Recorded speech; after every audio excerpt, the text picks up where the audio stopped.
Je suis Dr Isaac Sissoko, je suis le secrétaire général du ministère de la Communication, des Télécommunications et de l'économie numérique.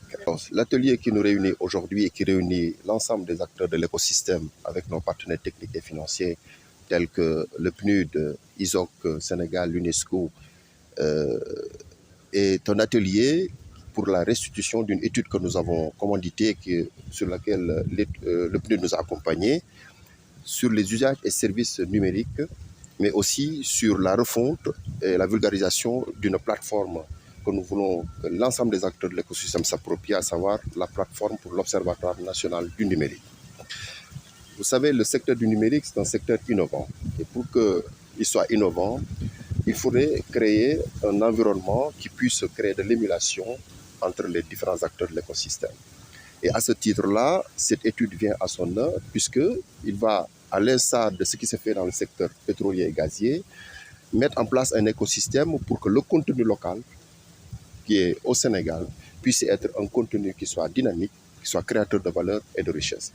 Et donc cette étude-là nous définit un peu les différents usages et services qui sont au Sénégal, en tout cas dans la sous-région, puisque nous avons à peu près la même géographie, pour faire de sorte que notre secteur soit un secteur qui soit créateur de valeur.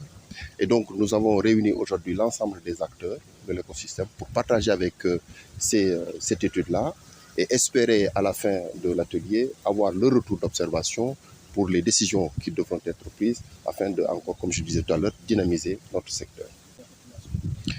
Alors, le niveau de pénétration aujourd'hui des télécommunications de manière globale, d'après les derniers rapports de la RTP, aujourd'hui, le taux de pénétration des télécommunications est à plus de 100%. C'est-à-dire le nombre d'abonnés, quand on regarde le nombre d'abonnés, le nombre de connexions sur Internet, nous avons un écosystème quand même qui est assez dynamique. Ça, il n'y a pas de souci. L'État a fait beaucoup d'investissements pour améliorer la qualité des infrastructures. Nous avons un plan national haut débit et même très haut débit. Nous avons des financements aujourd'hui, des accompagnements avec la Banque mondiale pour renforcer la partie infrastructure. Ce qui nous reste, c'est développer les usages et les services.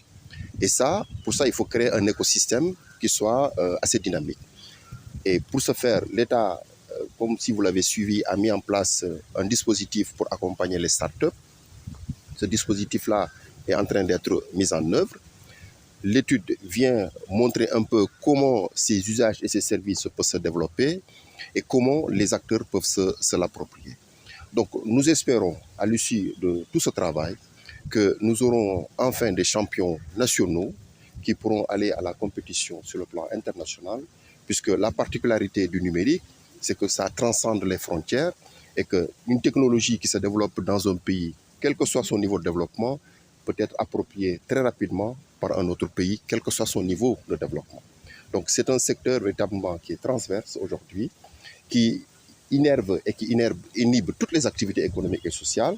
Et par conséquent, je pense qu'il est temps que nous aussi, nous essayons de prendre le train en marche. Et c'est ce que nous essayons de faire avec ces études-là pour que véritablement notre secteur soit dynamique, qu'il soit créateur de valeur, comme je l'ai dit, mais surtout créateur d'emplois. Parce que la finalité, c'est ça, c'est de créer de la valeur, de la richesse, mais aussi des emplois et des emplois durables.